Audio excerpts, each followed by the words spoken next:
Ladies and gentlemen, this is Project 21 on Twitch.tv, coming at you from Antiga Shipyard in the game of StarCraft 2.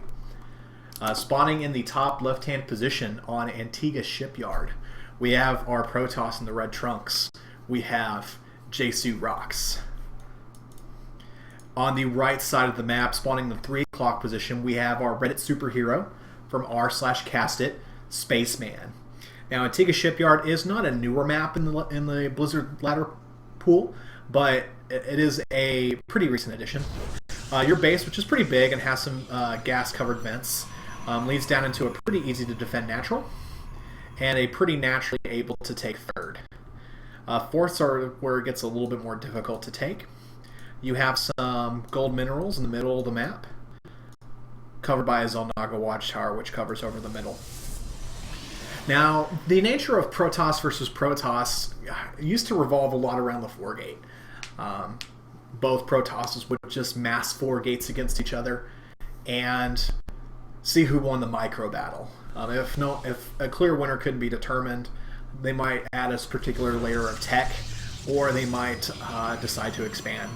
With the recent additions and some of the adjustments that Blizzard has made to Protoss versus Protoss, we've been seeing a little bit more dynamic and diversity. We've been seeing some Dark Templar play. We've been seeing some Stalker pushes. We've been seeing Charge-Light Archon. We've been seeing some Blink Archon play. So as the game develops and goes on, let's see what each player decides to do. JesuRocks doing a typical 12-gate, 14 gas. So he's running it by the book. Protoss openings. Spaceman's opening is a little bit delayed. He got a 13 gate and got 15 gas. So him trying to be a little bit more economic when he's deciding his play. So let's see how Spaceman decides to utilize his advantage there. JesuRocks putting down his Cybernetics core at 17 food just before the 3-minute mark, and Spaceman not too far behind. Now, the important thing to note is that they're both scouting. Spaceman decided to rally his probe to this base to kind of scout for it. JesuRocks is still looking around. I don't think he has located his opponent yet, which he has not. Now, JesuRocks getting a second gas. Normally, this is a pretty big indicator of a tech-oriented play, while Spaceman is starting down a second gateway. This is a really kind of unique timing. Normally, Protosses will either get a second or squeeze out a Zealot or squeeze out gas. So we see a Stalker and Wargate being researched, both being chrono boosted, similar to JesuRocks. So again, the particular gas usage, Spaceman getting a second gas quite a bit later than JesuRocks. As we can see, Spaceman's only harvested a little bit over 175 gas, where JesuRocks has mined quite a bit more. Now JesuRocks doing a good job with the Zealot that's poked out, trying to see if there's anything that's available there. It looks like Spaceman is going for a 3-Stalker rush, as he uses his first chrono boost on the Warp Gate and any remaining chrono boost on getting these early Stalkers out, trying to apply some pressure and make sure that Jesu doesn't try any kind of 4-gate shenanigans. We see a second and a third gateway being thrown down for JesuRocks, and because he's taken that gas, I don't think he'll be able to take a 4th gateway and be able to officially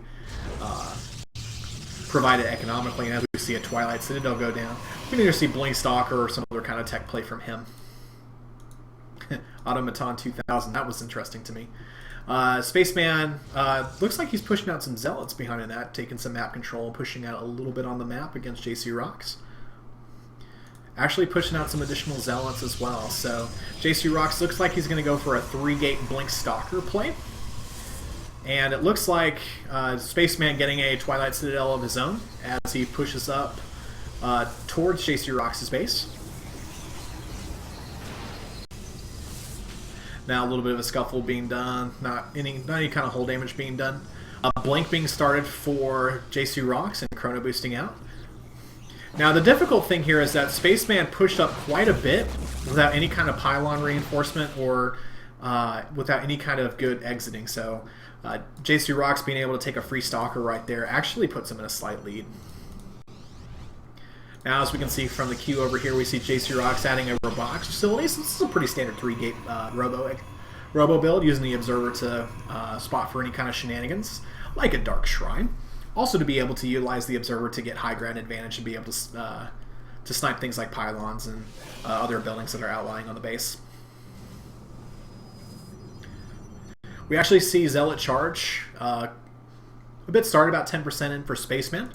So charge lot Archon, or charge lot Zealots, excuse me, do very, very well. It's actually a very, very essential upgrade if you're going to do heavy Zealots.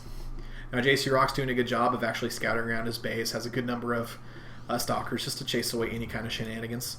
Spaceman looking like he's going to put some Dark Templar or some other kind of play towards JesuRocks, putting a pylon at a very unique position inside a base adjacent to JesuRocks. So he's still scouting, kind of looking around, and as we go to the unit counting station, economically they're pretty close. JesuRocks has one more probe, and additionally the probe is not out and about on the map. So we see a small skirmish right here. Spaceman decides that now's not the time to push out, and he pushes back. We see a Dark Templar being warped in. It's being warped in at the forward pylon, as we can see down in the corner over there. And JesuRocks doing a good job. He's actually pushing out and establishing an expansion. So JesuRocks doing a great job of making sure that he's able to secure a lead. Now, charge has been completed for the Zealots, and JesuRocks deciding exactly what he can, seeing what he can do with it. This Observer coming in from the left-hand side. Looks like he's going to be able to get additional vision and be able to snipe off a couple different things here and there. Now, powering down a gateway is extremely important, especially very early in this game, since Spaceman's production has actually been cut by 33%. Now, JesuRocks doing a very good job, taking the advantage that he could, took out that pylon, actually cut out Spaceman's ability to produce units, and leaves. Now, the thing, though, is that with cutting out that pylon, not only did he pretty much supply block Spaceman, but was also able to cut that production. So JesuRocks, if playing this properly, should be able to take an advantage. However, the Dark Templar walked right in and was able to delay some mining for a little bit. If we look at the units lost tab, it was actually able to kill 9 workers. And I sincerely apologize for missing that, ladies and gentlemen. Now, we see JesuRocks getting 2 observers on the map. This is very, very smart. Don't just build 1 to have it walking around with your army. Have 2 just to kind of run around. Now, with that Dark Templar attack, we see Spaceman expanding behind it as well. So we're going to see a small skirmish in the middle. We see some Stalkers run in and deciding to blink back. Now, these Zealots aren't focus firing particular units, so they're not going to get caught up by some of the Stalkers, but these Blink Stalkers are actually taking quite a bit of a damage from these charged out Archons. Now, Blink Stalkers are really, really great for their mobility, but in fights like these, they almost lose straight up. They don't do a whole lot of damage to any kind of these units here. Archons don't take any kind of special damage from any kind of unit that a Protoss can make, and Zealots don't take any bonus damage from Stalkers. So JesuRocks wants to utilize a different kind of tech in order to be able to be successful. So we see a small engagement. JesuRocks taking out that forward pylon attempt, blinking some Stalkers back, but this charge slot Archon mix may be a little too much, even though he's down on food. These Stalkers getting blinked back, kind of in groups at a time as opposed to 1 at a time, and he's not warping in any other kind of units. So blink it back up, and these Zealots and Archons are able to just do what they want to. Those probes, unfortunately, attacking into those Zealots and Archons, and they just get melted. And these 4 Stalkers just aren't enough to be able to take out the forces that are down there. JesuRocks working some Zealots down on the ground, actually able to take out some of the Zealots that are there, but these Archons and some of the units down here might not be enough with some strangling reinforcements here. Now, JesuRocks at 29 food is in a little bit of trouble. Takes some of the Stalkers that are back there and decides to sacrifice this Nexus. Now, it's a good idea to sacrifice it, but utilize the Chrono Boost that's there. Chrono Boost anything that you possibly can.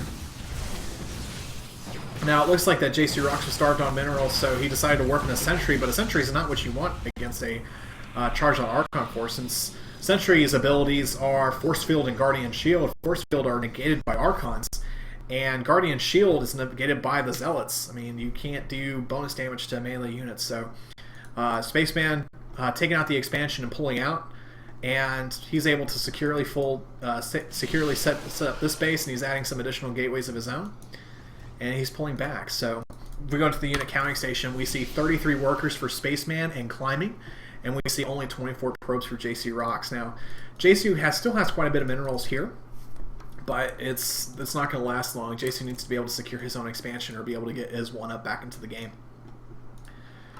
Now, Jesu building an immortal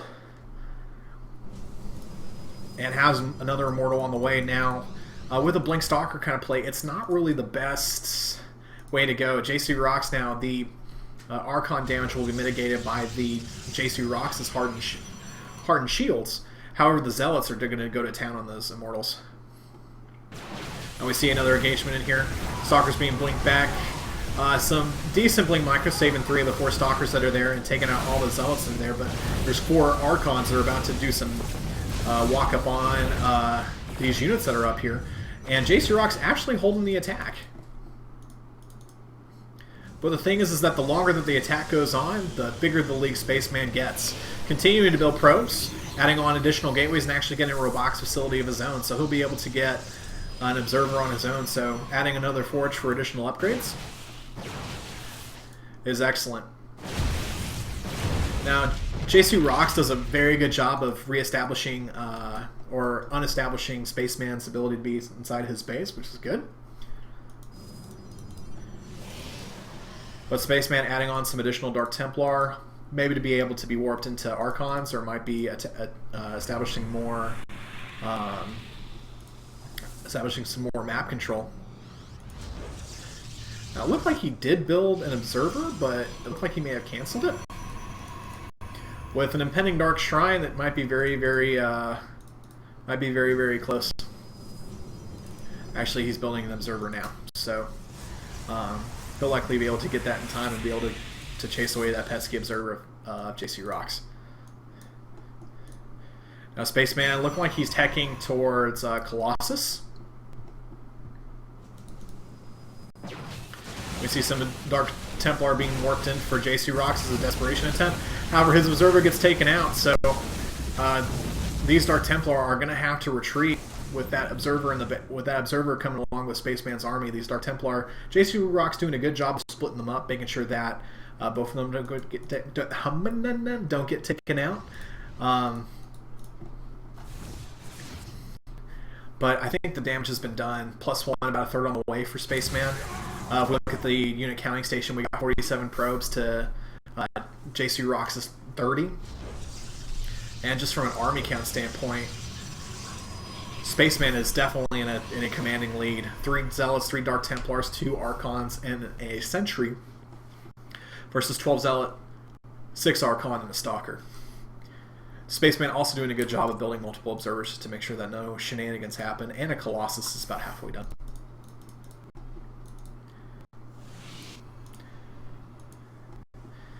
Spaceman deciding to take a third and taking a commanding lead as opposed to just ending the game right here, or right out right here. And scouting a little bit to see if JesuRocks was able to reestablish that.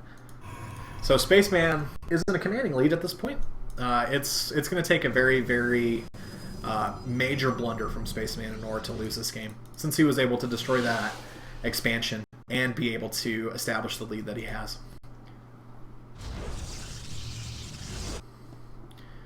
We see a Colossus on the move, and Spaceman decides now's the time that he's going to go. Extended Thermal Lance, about 25% done. Taking the Xel'Naga Watchtower to make sure there aren't any kind of other shenanigans going on. Now the thing is that he did cut probes, and he's sending some probes kind of early here in order to actually take that base. Probably be alright since these are still quite mined out and didn't want to overdo it. Now we see an impending attack coming on Jesu's base, and to be frank, I don't think he's going to have enough to be able to hold this. Those Zealots charging right on in on those frontline units. The buffer of Archons just moving in together and warping out and just phasing out everything that's in there.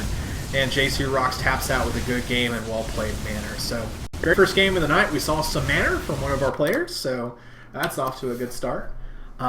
I like Spaceman's decision on utilizing Charge-Out Archon. I think it's a very, very powerful build. One thing that Artosis is definitely a fan of right now. It's a very, very good opening and utilizing the initial Stalkers. He was able to hold the advantage, and because JesuRocks didn't utilize his Blink Stalkers properly, and was able to take out a base and just and just escalate his advantage from there. So grats to Spaceman.